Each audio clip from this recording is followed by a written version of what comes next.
Hello friends, एक बार मैं फिर से स्वागत करती हूँ।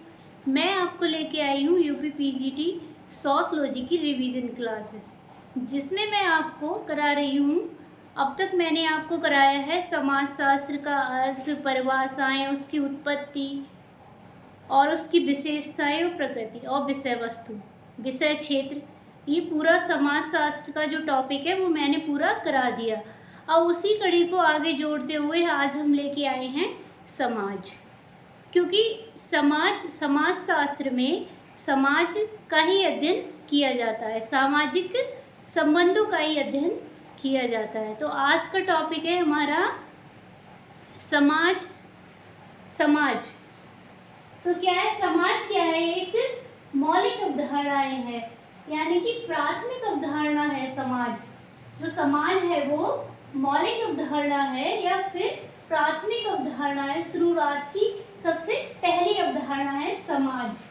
तो समाज में क्या है कि समाजशास्त्र में समाज क्या है कि सामाजिक संबंधों का अध्ययन होता है। समाजशास्त्र में समाज को सामाजिक संबंधों के आधार पे देखा गया है, व्यक्तियों के समूह के आधार पर नहीं देखा गया है।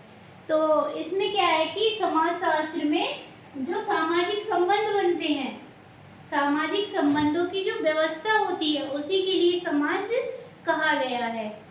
व्यक्तियों के समूह के लिए समाज नहीं कहा गया है। तो हम देखते हैं इसमें कुछ परिभाषाएं हैं। समाज की कुछ परिभाषाएं हैं जो बहुत इम्पोर्टेंट है। तो सबसे पहली परिभाषा आती है मैकाइवर व पेज की। मैकाइवर पेज क्या कहते हैं? ये जाल की ही बात करते हैं, सामाजिक संबंधों के जाल की ही बात करते हैं। तो वैसे ही इनकी ये परिभाषा होगी। समाज को सामाजिक संबंधों के जाल या ताने बाने के रूप में इन्होंने परिभाषित किया है। आपने संबंधों की इस सदैव परिवर्तित रहने वाली जटिल व्यवस्था को समाज बताया है। संबंधों के जाल, जो सामाजिक संबंध, जो समाज में सामाजिक संबंध बनते हैं, उन्हीं के जाल को इन्होंने समाज कहा है। और समाज में क्या है? ये संबंध हमेशा परिवर्तित होते रहते हैं। इसी से एक व्यवस्था बनती है, उसी को इन्होंने क्या कहा है? समाज कहा है। ये बहुत इम्पोर्टेंट है, इनकी परिभाषा बहुत ज्यादा इम्पोर्टेंट है, कई बार आती है। अब आते हैं हमारे दूसरे समाजशास्त्री पार्सन्स। पार्सन्स क्या कहते हैं? समाज को उन मानवीय संबंधों की संपूर्ण जटिलता के रूप में परिभाषित किया जा सकता है जो साधन साध्य संबंधों के रूप में क्रिया करने में उत्पन्न हो, चाहे वे यथार्थ हो चाहे वे प्रतीकात्मक हो। यानी कि चाहे वो वास्तविक हो चाहे वो वस्तुनिष्ठ हो, मतलब हो संबंध उनसे उत्पन्न हो। तो क्या है? जैसे हम कोई, इसके लिए हमने ऐसे करके समझा है, ऐसे करके ही हमने इसे याद किया था। तो क्या है ये उद्देश्य? जैसे हमने कोई उद्देश्य बना लिया, यानी कि कोई साध्य बना लिया या उद्देश्य या लक्ष्य बना लिया। इसे हम लक्ष्य भी कह सकते हैं, इसे साध्य भी कह सकते हैं। तो हमने ये साध्य या लक्ष्य या उद्देश्य बना लिया। इसके लिए हमें क्या जरूरत होगी? साधनों की जरूरत होगी। किसी उद्देश्य को, लक्ष्य को या साध्य को पूरा करने के लिए काय की जरूरत होगी? साधनों की जरूरत होगी। वो साधन हम काय के रूप में प्रयोग करेंगे? क्रिया के रूप में। क्रिया को ही क्या कहा है? कार्य कहा है। क्रिया के रूप में हम साधन का प्रयोग करेंगे। अब इन दोनों से जो साधन और साधन के रूप में जो हमने क्रिया करी है या कार्य किया है, उससे क्या उत्पन्न होंगे? उसमें उत्पन्न होंगे हमारे सामाजिक संबंध। और सामाजिक संबंध जब उत्पन्न होंगे तो क्या बन जाएगी? एक व्यवस्था बन जाएगी। और इसी व्यवस्था को क्या कहा है इन्होंने? समाज कहा है। इसी व्यवस्था से क्या बन जाएगा? एक समाज बन जाएगा। एक बार फिर से पढ़ लेते हैं इनकी परिभाषा के लिए कि समाज को उन मानवीय संबंधों की संपूर्ण जटिलता के रूप में परिभाषित किया जा सकता है।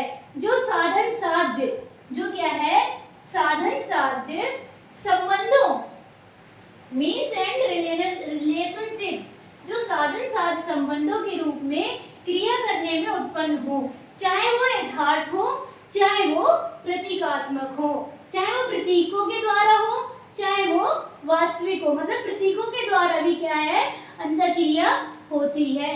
तो इसमें क्या है, हमने जो साधन साध्य संबंध है, जो साधन है, जो हमने साध्य है जो हमारे, वो क्या है, वही उद्देश्य है, वही लक्ष्य है, वही साध्य है। इसके लिए ये कह सकते हैं। तो इनको करने में क्या, तो इनके लिए उद्देश्य को पूरा करने के लिए हमें काय की जरूरत होगी, साधन की। साधन काय के रूप में होंगे, कार्य क्रिया के। तो जैसे हमने पीजीटी क्वालिफाई करना है तो हमें साधन चाहिए। साधन क्या है, ये हमारी रिवीजन क्लासेस या आपकी भी कोई अपनी क्लासेस होंगी, तो ये है हमारे साधन। इन्हीं साधनों से हमारी और आपकी क्या हो रही है, क्रिया हो रही है। क्या हो रही है, अंतःक्रिया हो रही है।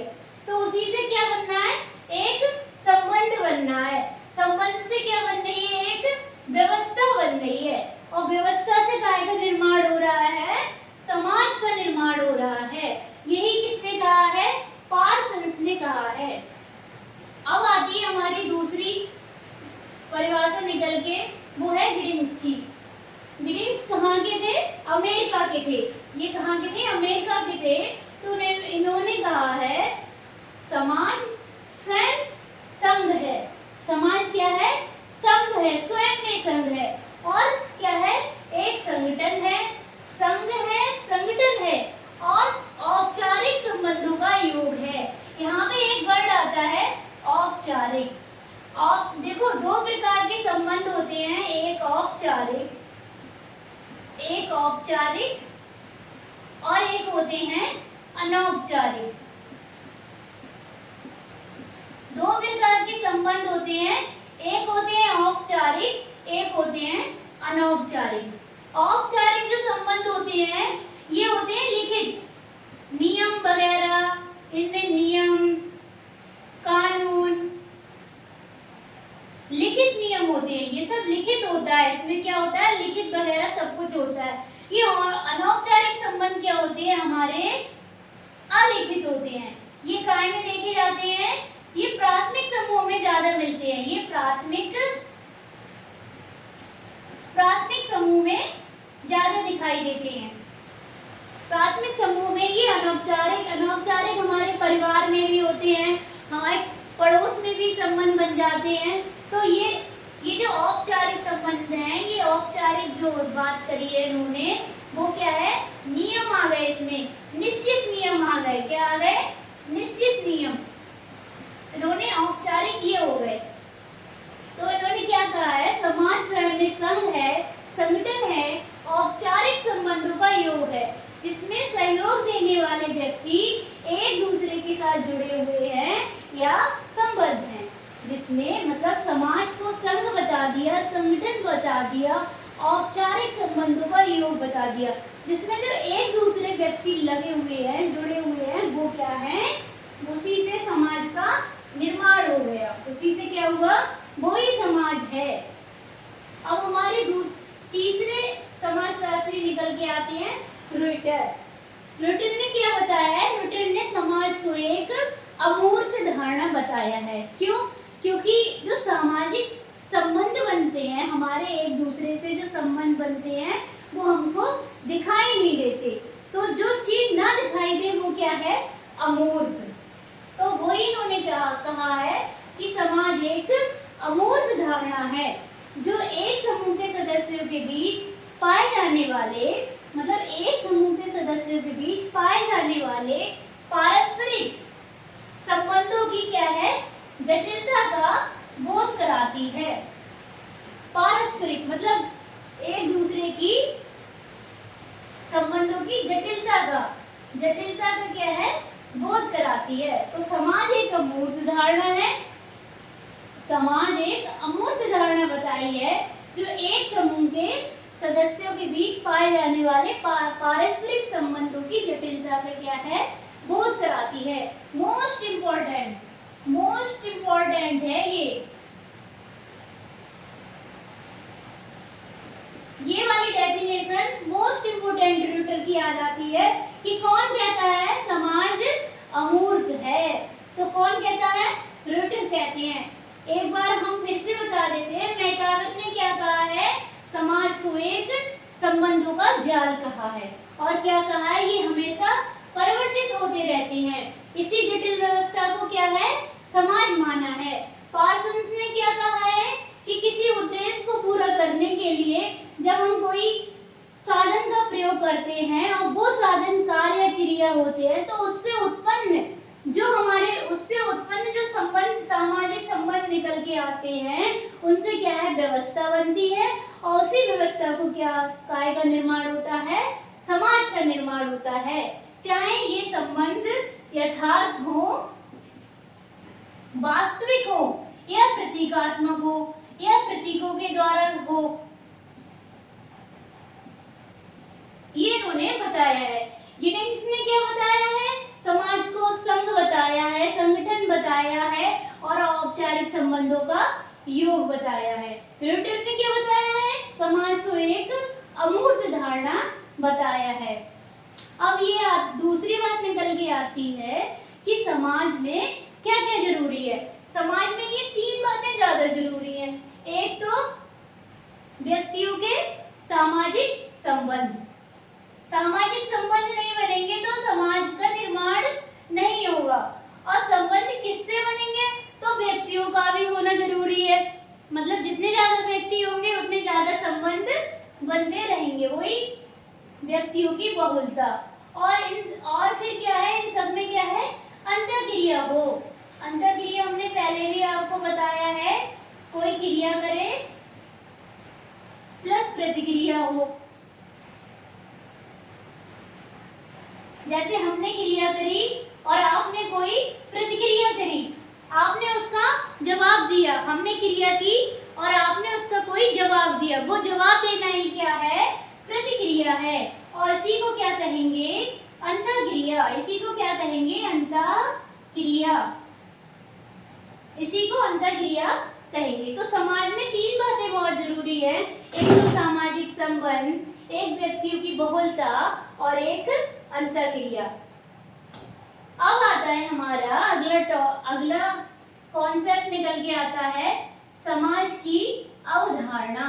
समाज की अवधारणा किसने, इसमें एक है कि समाज की अवधारणा किसने दी? तो समाज की अवधारणा दी किसने? मैकावर ने। मैकावर ने समाज की अवधारणा को दिया है। समाज के लिए इन्होंने कुछ आधार और कुछ तत्व बताए हैं।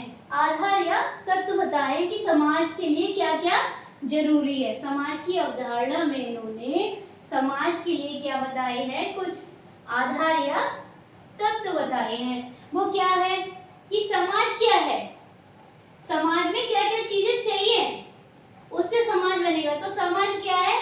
रीतियों, कार्य प्रणालियों, अधिकार, पारस्परिक सहयोग, समूह विभाग, मानव व्यवहार का नियंत्रण और स्वतंत्रता की क्या है? एक जटिल व्यवस्था है जो क्या है? हमेशा परिवर्तित होती रहती है। इसी को इन्होंने क्या कहा है? समाज कहा है। एक बार फिर हम बता देते हैं, समाज में क्या है? रीतियां। समाज में रीतियां आती है सबसे पहले, फिर उसके बाद क्या होगा? कार्य प्रणालियां। कार्य प्रणालियां, फिर क्या होंगे? अधिकार, फिर क्या होंगे? पारस्परिक सहयोग। एक दूसरे का, हमने किसी का सहयोग कर दिया, उसने हमारा सहयोग कर दिया, ये क्या हुआ? पारस्परिक सहयोग की भावना हो गई। और क्या होंगे उसमें? समूह विभाग बनेंगे, समूह और विभाग बनेंगे। और फिर इतना सब कुछ होने के बाद मानव पे नियंत्रण भी जरूरी है। मानव पे नियंत्रण भी जरूरी है। और फिर नियंत्रण के साथ साथ इतना भी नियंत्रण नहीं जरूरी है कि वो बेचारा मरी जाए। फिर उसे स्वतंत्रता भी जरूरी है। क्या है? स्वतंत्रता भी जरूरी है। इन्हीं सब की एक व्यवस्था है जो क्या है? हमेशा परिवर्तनशील होती रहती है। यही सब की क्या है? एक जटिल व्यवस्था है जो परिवर्तनशील होती रहती है। उसी को इन्होंने क्या कहा है? समाज कहा है। ये भी बहुत ज़्यादा इम्पोर्टेंट है, ये बहुत इम्पोर्टेंट है। समाज की अवधारणा आती है कि समाज की अवधारणा किसने दी? समाज की अवधारणा दी मैकइवर व पेज ने। आज का ये टॉपिक समाज था और कल हम समाज की विशेषताएं लेके आएंगे। समाज की जो विशेषताएं हैं उनके बारे में बताएंगे। आज के लिए बस इतना ही। धन्यवाद।